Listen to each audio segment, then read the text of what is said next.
Football today is more than a sport, it's a $1 trillion industry.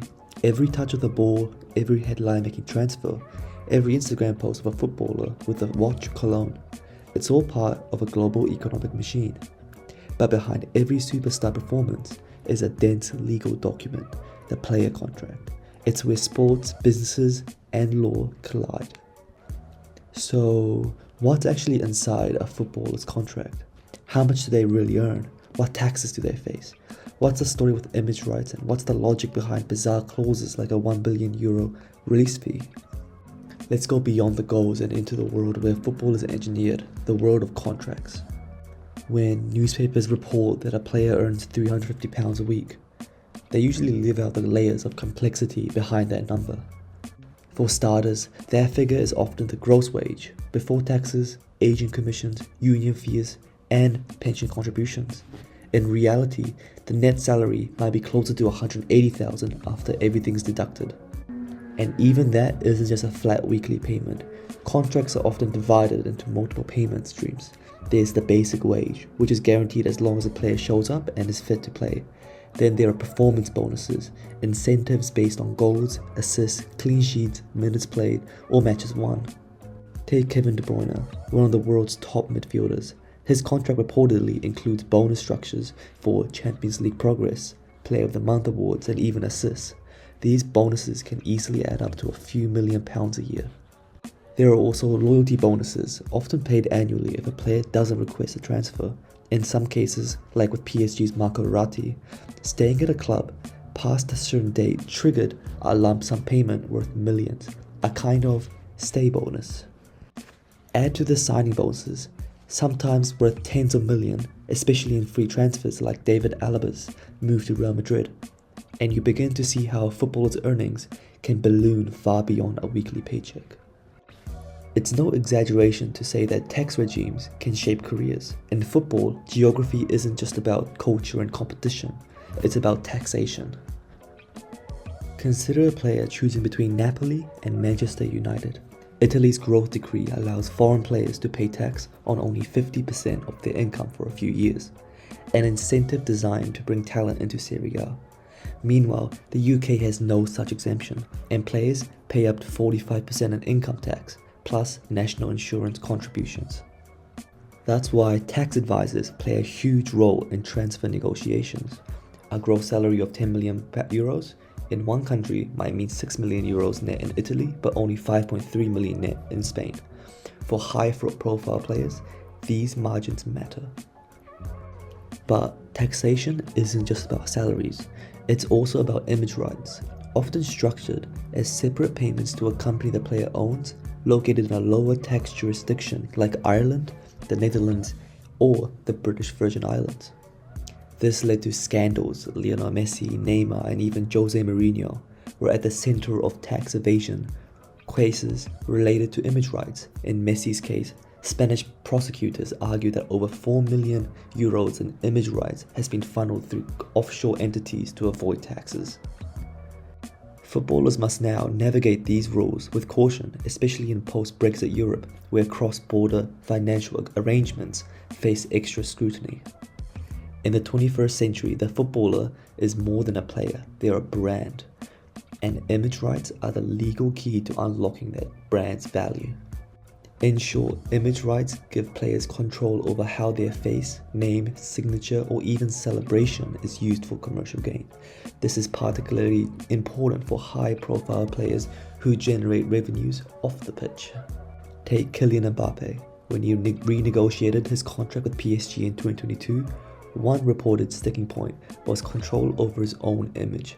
Mbappe refused to partake in certain national team sponsorships shoots because he objected to how his image was being used by France's Football Federation without his approval or compensation.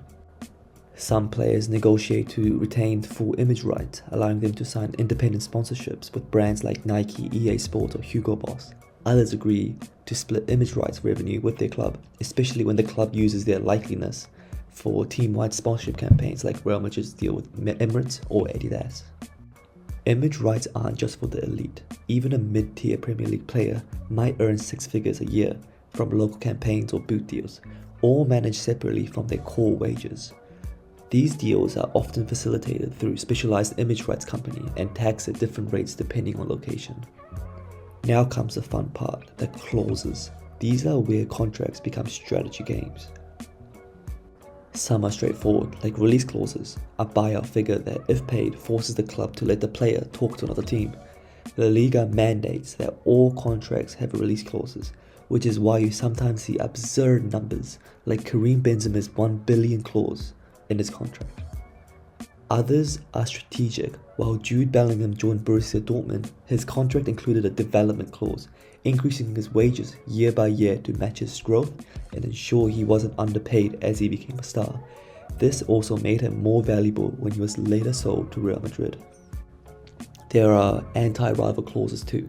Barcelona once inserted a clause into Cesc Fabregas' deal with Arsenal, giving them first refusal if he ever returned to Spain, especially to stop him from joining Real Madrid.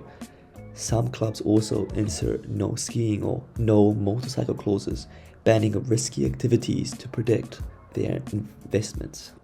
Then there are ethical clauses, which are becoming more common.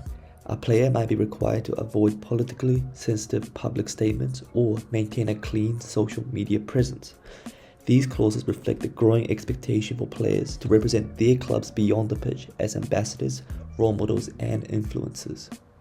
To understand these contracts, you must first understand how football operates as a business. Modern clubs are not just sporting entities, they are brands, hedge fund assets, and global marketing platforms. Manchester United has its shares traded on the New York Stock Exchange. PSG is a tool of soft power for Qatar. Even smaller clubs like Brighton and Brentford are backed by data-savvy owners investing strategically for long-term gains. When a club signs a player, they aren't just buying goals or tackles, they're acquiring a financial asset. A 21-year-old winger from Brazil isn't just valued for his talent, he represents potential resale value, market growth in South America, and audience reach across social media.